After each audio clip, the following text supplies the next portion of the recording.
Greetings, ladies and gentlemen. It is your favorite dark sorcerer here. And today I want to talk to you a little bit about altars and perceptions thereof. Why are altars important upon your path? You see, it does not matter if you are Wiccan, pagan, satanic, or just plain a witch or warlock. It doesn't even matter if you're into voodoo, Santeria, Palo, either Monte or Mayumbi, even Kimbiza, Quimbanda, Lukumi, or Ruggieri. It does not matter. Even the ancient Gaelic druids had altars. Even today, the JCI have their altars. So, why are they important to your practice, your way of life? Let's get into it.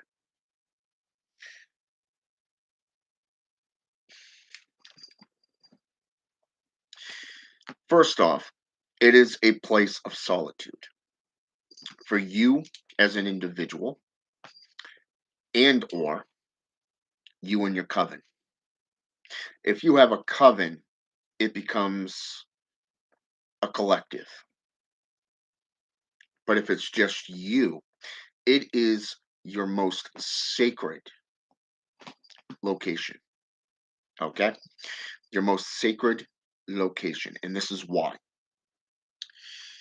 It is where you go to meditate. It is where you go to commune with Deitas. For those of you who do not know what Deitas is, that means spirit or deity. It is where you go to perform your rites, rituals, and ceremonies. It is not just for spell work. It is a place of worship. It is a place of personal power. It is personal enrichment. For you to go before your altar, it is always a good thing to wash your hands and to wash your mouth before you even enter your ritual chamber. Okay? But more so, it is a place of respect. It is a place of honor. To work with a spirit, it is an honor to be able to sit between, in front of their throne, in front of them personally, to work with them, to further their agenda, to further your agenda, and to perform your rights. For an example, altars come in different forms and sizes. Raymond Buckland, in his book, The Complete Book of Witchcraft by Raymond Buckland, I want to say it's on page 16, I think. It's either page 8 or 16, I can't remember which. It gives the exact dimensions of how to set up a pagan altar. And for those of you who don't know, Raymond Buckland was a neo pagan, whereas Saunders was just a simple Wiccan. Okay? Wicca practitioner.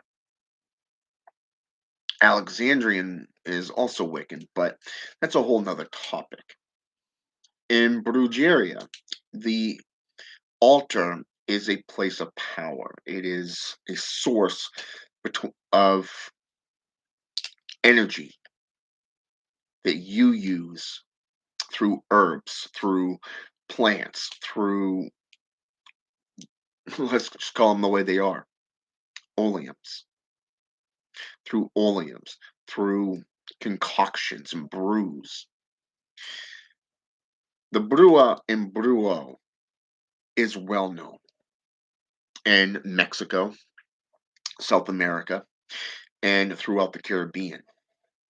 They're some of the most feared practitioners out there, not just those of the Boko, the Bokor or the Capilata, which is the equivalent of a warlock, somebody who's outside the mainstream traditions. A warlock within witchcraft is considered a oathbreaker, betrayer, deceiver. But in satanic circles, a warlock is somebody who utilizes magic for personal gain. Okay, personal enrichment of power, the likes, just like a witch would do. So you see, the practitioner in the title is only part of the persona. When you get into the independent structures of altars that a witch or a warlock has, you'll notice that they are different. In Wicca and paganism, like I said, they're a concrete slab or a wooden structure. Okay. The altar is a main ritual location where you can go and meditate to find balance and harmony, but also to commune with the god and goddess, just like in paganism and neo paganism. But the peristyle within Vudan, this is something completely different. This is a house that worships the various different Loa. Here, we see rooms eradicated to a particular deitas, a particular Loa.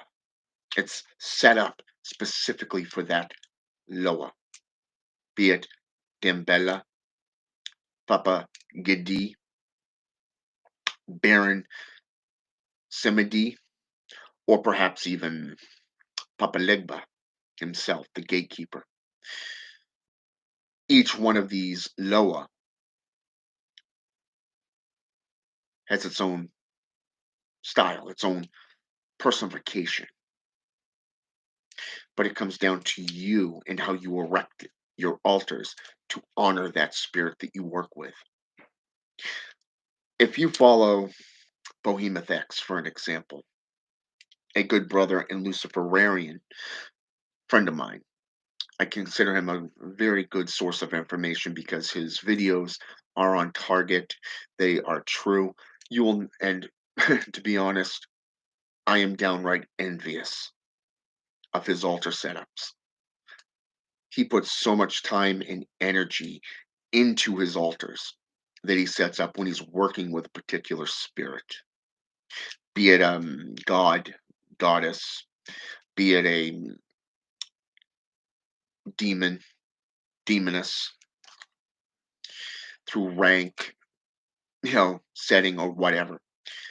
He puts so much time and effort into erecting his ritual room to where he's going to be dedicating and working with that spirit. I got a lot of respect for this man. I have a lot of respect for him. He's one of the best sources out there through rituals, and he does live rituals where he records his work and he shares it with the public. So when you see his videos, you will notice the different setups, the different seals, symbols, and depictions of hieroglyphics, hieroglyphics uh, to that spirit, especially within alphabets. He puts a lot of time and effort in, and I recommend his videos to you so you can actually learn and see what I'm talking about. So, a Satanist would erect an altar, and these can come in any shape and size, to Satan, to Lucifer, to Astaroth, to Beelzebub, to the nine kings. but the main altar is always set up for that one spirit. 9 times out of 10, you're going to see either a skull, a human skull, or you're going to see the Baphomet statue, maybe even Pazuzu statue on these altars with a satanic Bible, the Satanic Witch or the Satanic Warlock book, Grimoires, right next to it. It could even be a different Bible, like, say, that of Reverend Caesar, okay, 999 from the Vampiric Order, okay, his Bible. He considers three nines to be perfection. Whereas, say, for an example, the Bible of the Devil or the Devil's Bible by Myrmidon Pontifex Maximus is something unique in itself because it's not regurgitated dogma. His altar setup is very spectacular. He gives a philosophy, he gives a ritual so that you can dedicate yourself to those spirits. And it's a 3-night process, which is incredible. Okay. And yes, I have performed these rites myself, so I know they work. It would be like the Demonic Bible by Turk Edge from the Embassy of Lucifer. Same exact thing. Some altars are just a flat desk. Some place them on a desk, a regular dresser. Others have a room that is dedicated to the spiritists, to the spirits, to the deities, to the supernatural beings and entities that we work with. As necromancers, we even use altars. We call them altars of death. They're erected for death work. They're designed to work with spirits, be it the ancestors, be it spirits, of the reincarnated in general, to even working with the old gods. Either way, the altars are important. These are perhaps the most important tools that we practitioners have, but they're not a scapegoat for you and your personal power. You can set up your altars any way you see fit. See, you can put a statue of Santa Morte, Saint Death, beloved Death, on your altar if you worship Santa Morte, or say for an example, different statues of different Loa, different gods, even like say Artemis, who comes in two different views, or that of Anubis, Set, Pazuzu, you name it. There's so many gods and goddesses out there that have been utilized and prayed to and worshipped through ritual altars. But when it comes down to it, it is up to you to use them and to wield these powers, these altars, for the way you see fit. You can use anathema, a wand, a sword. You can use circles of empowerment, circles of protection, as Wiccans and pagans would call them. Circles of empowerment are is a very important tool that a practitioner of the dark arts uses to increase their power. Okay. And when you are using these altars and erecting these altars in a spiritual place, like, say, a cemetery or a mausoleum, or perhaps even, say, for an example, your basement, out in the woods, even, because some grimoires actually speak of practitioners going out into the woods and performing rites and having to follow a wizard to become a warlock or a witch. These practices have been used throughout the arcane for hundreds of years. better yet, for the last 1,000 years. And each altar is set up differently. From the Grand Grimoire to the Grand Grimoire Red Dragon to the Constitution of Pope Honorius to the Red Book of Appin to the Grimoire of Armadale to the Sacred Magic of Abramelin the Mage to more modern day, let's say, Church of Satan, for an example, the Black Mass, invented back in the 18th century by preachers performing anti Catholic rituals. Either way, the altar, as you've seen, is something that's very, very important to a practitioner of any tradition. If we go back into ancient times like that of, say, for an example, the ancient Gaelic Druids, the altars that you see in, say, Stonehenge or, say, Stonehenge in Salem, New Hampshire, isn't just for the solstices, but you see the slab that has the crevice where the blood flows because it was a place of human sacrifice. You go into the ancient Aztec, they would have an altar on top of one of their pyramids throughout Mexico, throughout South America. Even in Brazil, we see these great temples. You see the altars of where these victims, these offerings were laid. You get into the biblical accounts. You look at Abraham and what he did in the book of Genesis to that of, say, his own son, his own family, his own flesh. And yes, I'm talking human sacrifice here, where we see the altar of where he was sacrificing Isaac. If we go into another great book of Moses, the book of Leviticus, also known as the book of the law, we see the animal sacrificing being done.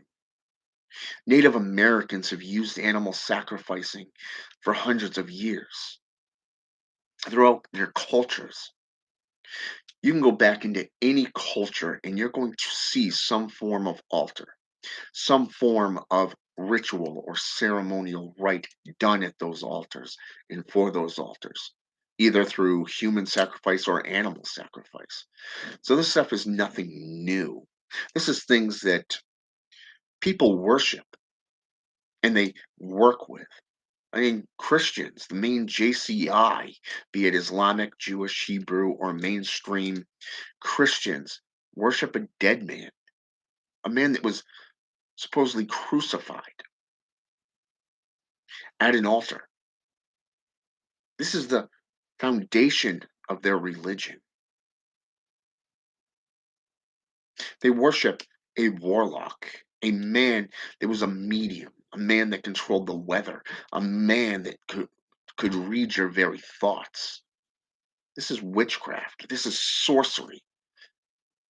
Necromantic rites that brought two individuals back to life that the Bible speaks on. But yet they say their way is the only way. You see the point there. It's done at the altar. It is done through grimoires of knowledge. Every grimoire, just about every grimoire, has an altar setup. Even Raven Silverwolf has numerous books, some of which describe how to erect an altar. Christopher Penziak, same exact way.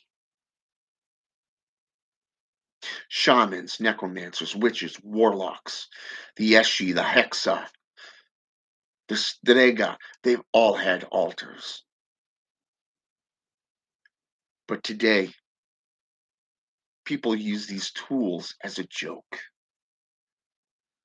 Atheists who believe in nothing make a mockery of the altars. They make a mockery of the gods and the spirits. They make a mockery of everything because they're playing the anti Christian. They have no faith. They believe in no magic, no God, no devil, no demons. But yet they make the pacts. They make the blood offerings. They make the offerings and the sacrifices at their altars. Even the Luciferians do the same. It doesn't matter if they're just Luciferian witchcraft or Luciferian Satanism. Either way, the altar is something that is very pivotal, the very core of your sanctum. This is why you have an inner sanctum where you is considered the most holy of holies. Look into it. Do your own research. You will see exactly what I mean. The choice is yours. Have a good one.